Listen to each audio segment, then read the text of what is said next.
Welcome to the London Property Podcast, your go-to source for navigating the complex and ever-changing London real estate market. Our digital marketplace provides informative and educational content from industry leaders through podcasts and videos. We cover various aspects of the real estate experience, including buying and selling, finance, law, tax, construction, design, and more. Join us as we delve into the latest trends and developments in the market and gain valuable insights from our panel of experts. Hello and welcome back to London Property, home of Super Prime. We're doing our market research video today and we're welcoming back to the show Tom Bill, who's head of UK residential research. Hi. And Marcus Dixon, who is the director of UK residential research at JLL. Great to be here. And thank you to Liam Monaghan for hosting us here at the LCP headquarters, and looking forward to you sharing some insight with us. Hi.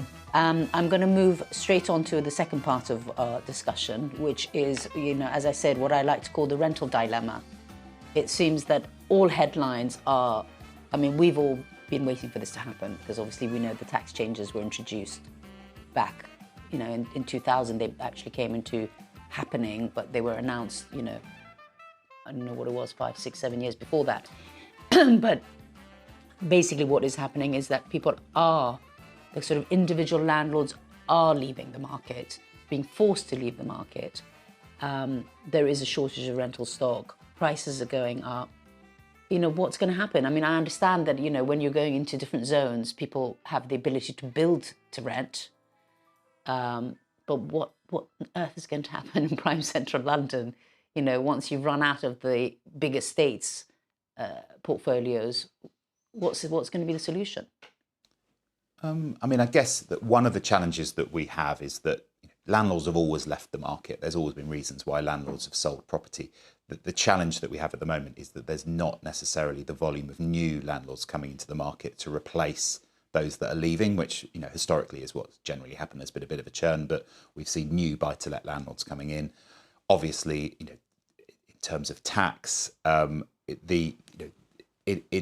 it's more difficult to make a central London rental investment stack up, particularly compared to other asset classes that we're seeing at the moment. And so, we're definitely seeing fewer new landlords coming through. I think part of the challenge as well is that the rental market is settling back in terms of where demand's coming from. And what we saw is, lots of people left London when they didn't need to work in London. Nothing was open, so all the reasons to be in London, for the shops, the restaurants, the theatres, the social life, that wasn't there. They've started to come back, and there was a mismatch between the supply and demand in terms of what was available. But what we definitely saw was that people who were already renting in London just stayed put. So we saw the percentage of properties that we were renewing on a monthly basis go up to above 50% of all of our lets. That started to fall back, so there's a little bit more balance in the market now. So we're seeing about a third of our deals that we're doing now at JLL are renewals, the rest being new lets. But there's definitely a real challenge, and I think that build to rent is part of that solution. Nationally, this is not just a central London problem. This is happening across the board. But actually, build to rent is only a very small proportion of the market, and there's no way that it can scale quickly enough. So I think it is going to be an ongoing challenge, and our forecasts for rents reflect that. We expect that rents will outpace prices over the next 5 years because there is this lack of supply. I think there'll become a little bit more of a balance, particularly possibly with some people who struggle to sell maybe smaller flats in central London will look to the rental market instead, particularly as rents are rising. But it is something that is going to be an issue, I think, certainly in this sort of short to medium term. And what about you? What do you think, Liam?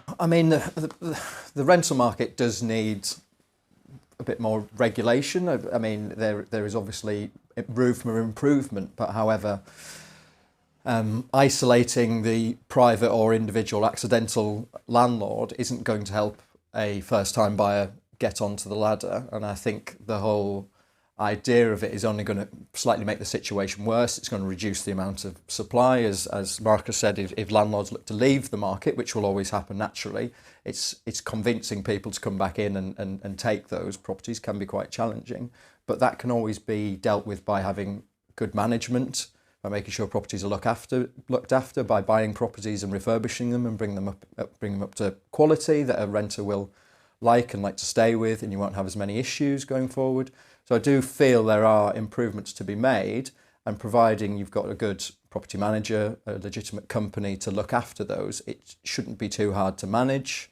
Obviously, things looming over the horizon with the EPCs and that type of thing, having to bring it up to a C, once again can be managed. Prime Central London will have its challenges with a lot of heritage and conservation areas, changing windows. It all depends to see how that transpires in terms of what the government are wanting to do with that. But the abolishing of Section 21s and all these type of things can be managed, providing that the government have proper fail-safes whereby you can still gain possession back of a property if there is stuff like rent arrears or damage caused to the property, etc. So there needs to be more conversation and more consultation about what's going to happen, because at the moment it's slightly vague about when this rental reform bill will come in, and we're always available to have discussions about how that will be going forward. Yeah, well, there clearly discussion is not happening at all, No. because there was something in the paper just last week about rent freezes and eviction freezes. It's like, okay, well, that's great, but if people can't pay their mortgages, then they can't actually hold the property for you to rent freeze and eviction freeze in. So that's where I'm, the build to rent sector, yes, it's great and it's going to provide housing, but it's not going to provide housing in prime central London. So where are all these people going to go? I think it's going to be a frustrating time for tenants. I don't think it was supposed to happen this way. I think the sales market was supposed to cool down. More accidental landlords were supposed to come across, and there'd be more stock. Not really happening. So I think stock is going to be lower for longer in PCL and across London. The frustration that tenants have experienced over the last 2 years is going to be prolonged. And as you alluded to, there's a whole political dimension to the whole rental argument, and the government using it to sort of make political points. And it won't just be the government. There's obviously coming over the horizon the general election. What's Labour policy on things like rent freezes? or rent caps. People are starting to think now around what could happen. And I think everyone probably just needs to be pragmatic and understand that, yes, if more and more landlords leave the sector due to what's happened around tax or what might be coming down the line of Section 21, etc., then rents are still going to be going up and up and up, which the government doesn't ultimately want. So the government needs to understand, I suppose, what makes the market tick. It needs to make sure landlords are attracted to come into the sector, and that complete imbalance that we've had between supply and demand is redressed to some extent. Otherwise, it's going to be just a frustrating time. There'll come a point when people will just refuse to pay rents because they just rise too high, but it doesn't feel like we're getting particularly close to that at the moment. Well, I mean, one of the things that, for me, I don't know, I just feel like a crisis is being created in the rental market. But maybe, if mortgage products improve so that the individual landlords can actually afford to hold on, because, a lot of people are going to be in negative situations still paying tax. Yeah, I mean, the mortgage rates are mortgage rates, I suppose. No, I'm talking more like products. If Right. they say, okay, well, you can put down less percentage, or you can have, some, they need to address something, because otherwise, with all the best will in the world, if you can't hold on to your property, you can't freeze the rent or freeze eviction. It'll be taken by the bank. So, unless they force everybody to move out of prime central London, which, And I guess might be a better lifestyle, but I guess in prime central London we've got a number of landlords will not have leverage on property. I think of our new inquiries for buying, I think only 75% of people were cash buyers, and the remainder had very small mortgages. They're just looking for tax purposes. This will be a wider UK issue, an outside of London issue, whereby interest rates will affect landlords and the products that they hold. I think within prime central London, and London probably more as a whole, will be less of an issue, as sort of people have been able to hold on to property, and if they're unable to sell it in the sales market, can then